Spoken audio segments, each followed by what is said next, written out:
uma adaptação nessa nova função, né?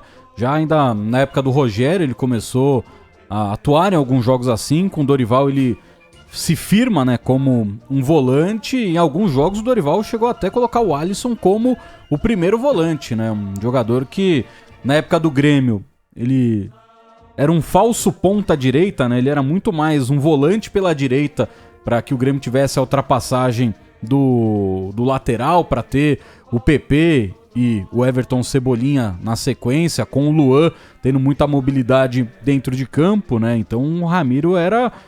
Ramiro não, né? Perdão, o Alisson. O Alisson era esse cara, né? O Ramiro depois fez um trabalho parecido na equipe do Grêmio. No Cruzeiro, o Alisson era mais um jogador ofensivo. E no São Paulo foi um cara que se encontrou e se firmou nessa função de volante, né? Eu gosto bastante do Alisson. É um jogador que ele tem uma trajetória, uma carreira... Que eu gosto dessas histórias, de jogadores que conseguiram dar a volta por cima, que eram criticados antes e conseguiram achar o caminho. O Alisson faz parte disso aí, é um jogador que...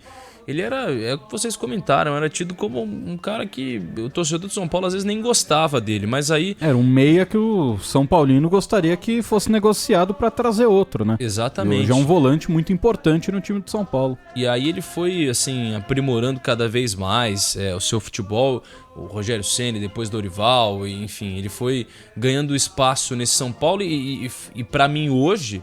É o cara mais regular de São Paulo. Entre os titulares lá. É o jogador que mais se mantém. E eu gosto muito do futebol do Alisson. E acho até que o Zubeldia vai ter a possibilidade de manter esse potencial, de manter essa possibilidade de...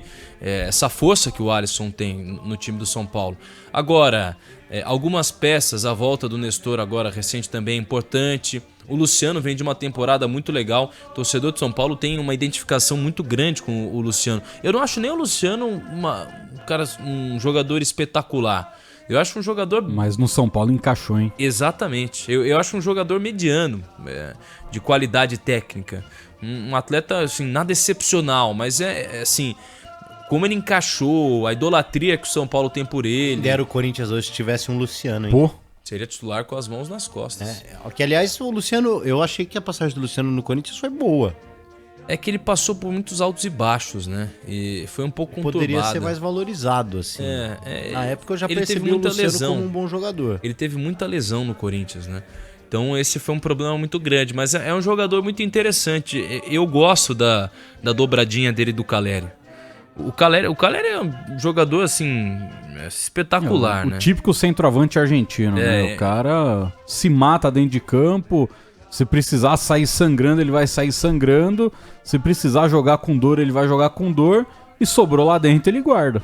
Não tem vergonha de botar pra dentro. E é engraçado, você vê aquelas declarações, daqueles joguinhos que tem de TikTok, não sei o quê. Pô, quem que é se perguntando pra zagueiros, quem que é o centroavante mais difícil de marcar no futebol brasileiro? Os caras quase sempre falam Caleri, que é um cara chato de marcar, que é um cara que incomoda, mas que é aquele sangue, aquele suor que o São Paulo sempre pediu e precisou.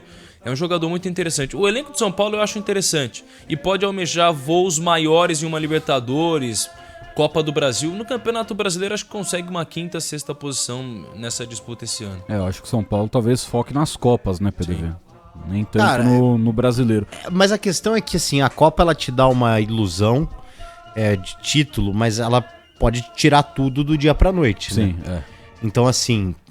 pela regularidade que o Zubeldia implementou nesses primeiros meses, 2 primeiros meses, cara, assim, se eu sou o próprio Zubeldia e internamente dentro do São Paulo, eu ia incutir uma filosofia de, cara, vamos jogar o Brasileirão com força máxima até onde der e depois a gente vê.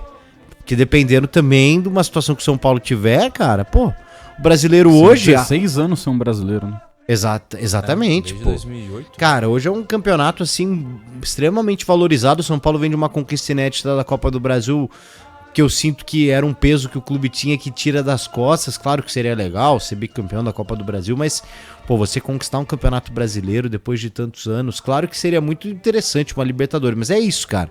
O São Paulo chega pro último jogo, vai que o São Paulo chegue numa final de Libertadores no Monumental de Núñez para enfrentar um River Plate ou até um Atlético Mineiro, enfim, pensando do outro lado.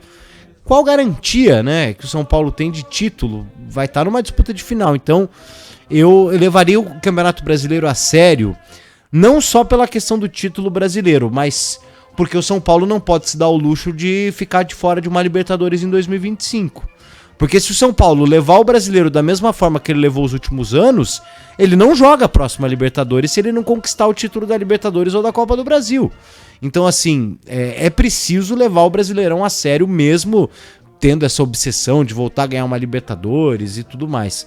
Eu não abriria a mão do Campeonato Brasileiro em nenhum momento da temporada, não só pelo título, mas porque você não tem garantia de outro título e que, consequentemente, te daria uma vaga na Libertadores em 2025. Com tudo que o São Paulo vem fazendo, pô, não dá pra você voltar, né, um nível e disputar uma Sul-Americana, com todo respeito à competição, Soler. E